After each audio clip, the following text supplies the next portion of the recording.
খুৰা আৰে ৰুবুল এ আহা আহা আমি তোমাৰ কথাকে পাতি আছিলো আৰা শুনিছা এ আমাৰ ভাবি যোৱা আহিছে হে কি হ'ল গাড়ীখন নানিলে যে গাড়ীখন মানে আনিছিলো মাজতে হঠাৎ সেলফৰ প্ৰব্লেম এটা ওলালে গেৰেজতে থৈ আহিলো সেলফৰ প্ৰব্লেম নতুন গাড়ীৰ সেলফৰ প্ৰব্লেম লে হৈ যায় ৰুবুল এইমাত্ৰ পালাহি গাড়ীৰ মান নুশুনিলো যে তাকেতো কৈ আছো সৰু প্ৰব্লেম এটা ওলালে গেৰেজত থৈ আহিলো আৰে তোমাৰ গাড়ীখন তাকেইতো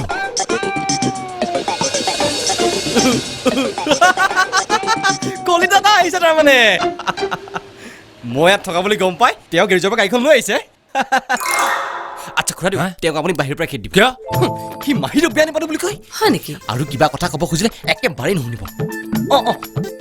মই ইয়াত আছো বুলি একেবাৰে নক'ব কিন্তু ঠিক আছে নমস্কাৰ আংকুল আন্টি নমস্কাৰ থোৱাহে নমস্কাৰ এতিয়া নমস্কাৰ চলাবলৈ আহিছা যোৱা আমাৰ ঘৰ পৰা এতিয়া ওলাই যোৱা ওলাই যোৱা ৰ'বচোন ৰ'ব আপোনালোকে মোক তেনে ব্যৱহাৰ কিয় কৰিছে আপোনালোকে ভাবিছে মই আনৰ কথা শুনি বিয়াত মত নিদিম নাভাবিব মই এবাৰ যেতিয়া বিয়া পাতিম বুলি মনতে থিৰাং কৰিছো পাতিমেই মই খালি আপোনালোকৰ কথাটো ক'বলৈ আহিলো মই বিয়াত আজি মোক খালি আপোনালোকে আশীৰ্বাদ কৰিব সঁচা তুমি বিয়াত ৰাজি আয়ো দেহি এয়াহে পুৰুষৰ লক্ষণ অলপ আগতে আমি তুমি বিয়া নাপাতা বুলি জানি হতাশে হৈছিলো কেনেকে জানিলে বিয়া নাপাতো বুলি কোনে ক'লে তেনেকে ৰুবুলা আকৌ তুমিয়ে বোলে কালি তাক তেনেকে কৈছিলা কি মই ৰ'বচোন ৰ'ব সি তেনেকে ক'বলৈ পালে ক'ত তেওঁ ইয়াতে আছে আকৌ কি ইয়াতে আছে কিয় তুমি নাজানা যদি তেওঁ গাড়ীখন গেৰেজৰ পৰা তুমি ইয়ালৈ কেনেকৈ আনিলা তেওঁৰ গাড়ী কোনখন তেওঁৰ গাড়ী তুমি যিখন লৈ আহিছা সেইখনে আকৌ জানো কি নজনা দৰে কথাবিলাক কৈ আছা কোনে কৈছে এইখন ৰুবুলৰ গাড়ী এইখন মোৰ গাড়ী আৰু ৰুবুলৰনো গাড়ী আছে ক'ত কি ৰুবুলৰ গাড়ী নাই ৰুবুল খুৰা আৰে কলিতা হঠাৎ যে বাদ দিয়াহে মোৰ কথা যোৱাকালি মই লগ ধৰোতে নাহো বুলি ক'লা আৰু আজি মনে মনে ইয়াত আহি সোমাই আছাহি আৰু আহিয়ে কৈছা মোৰ বিয়াত মন নাইতো যোৱাকালি অঞ্জনাৰ মাহীয়েকৰ কথা কওঁতে আপুনি নিজে বিয়া নাপাতে বুলি কোৱা নাই কিয় নকম অঞ্জনাৰ মাহীয়েকক আকৌ মই কিয় বিয়া কৰাম কিন্তু তুমি দেখোন এইমাত্ৰ কৰাম বুলি কৈছিলা মাহীয়েকক নহয় অঞ্জনাকহে কি অঞ্জনাক তুমি কিন্তু অঞ্জনাৰ বিয়া আমি ৰুবুলৰ লগতহে ঠিক কৰিছো কি হয়নে ৰুবুল না নহয় মানে কি নহয় তোমাৰ লগত বিয়া ঠিক হৈছে আৰু লটি ঘটি কৰাই মাৰিছা মোক ঐ মই তোৰ অফিচাৰ হয়নে নহয় এজন অফিচাৰক লটি ঘটি কৰাই মাৰিছ কেলে হা হেৰি সিদিনা ই আপোনালোকক কাপোৰ দিবলৈ কিমান টকাৰ কাপোৰ কিনালে সোধক এই কাকা কি সিদিনা আমাক দিয়া কাপোৰ ৰুবুল কাপোৰবোৰ মই দিয়া বুলি তাৰমানে ই আপোনালোকক কোৱা নাই অঞ্জনাক মাতকচোন তাইতো ৰাতিপুৱাৰ পৰা ঘৰতে নাই অঞ্জনা প্ৰণৱৰ লগত মন্দিৰত বিয়া পালে নাই কি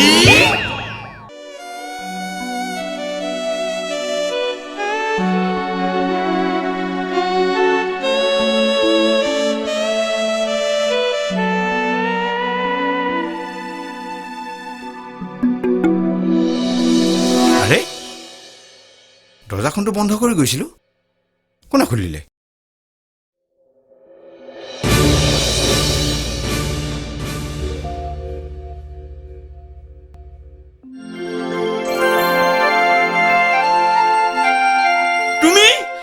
আপুনি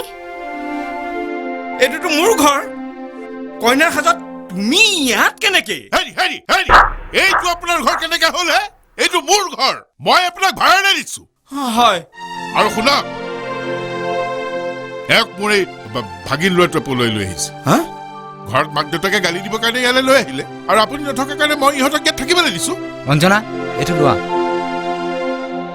আপুনি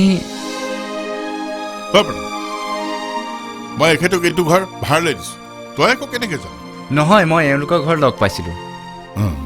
একেদিন আমাৰ ঘৰলৈ গৈছিল নহয় এদিনতে সকলোকে আপোন কৰি পেলালে মা দেউতাই আপোনাৰ কথা কৈয়ে থাকে জানে খুৰা খুৰা খুৰা শুনকচোন আপুনি এটা মোক সহায় কৰি দিব পাৰিব নেকি মা দেউতা মোৰ ওপৰত খুব খং বিয়াখন পতাৰ কাৰণে মা দেউতাই ভাল পোৱা নাই আপুনি যদি কিবা এটা কৰি বুজাই বঢ়ায় নাকান্দিবা মাজনী উঠা তোমাৰ মা দেউতাক বুজোৱা দায়িত্বটো মই লৈছো যদি তোমাৰ মা দেউতাই নুবুজে তেতিয়াহ'লে মই আছো মোকেই তোমাৰ দেউতা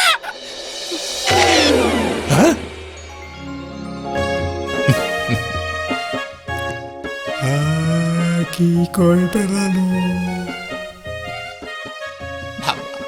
ভাবাত কোনো আপত্তি নাই মই আকৌ ছোৱালী বিচাৰিব লাগিব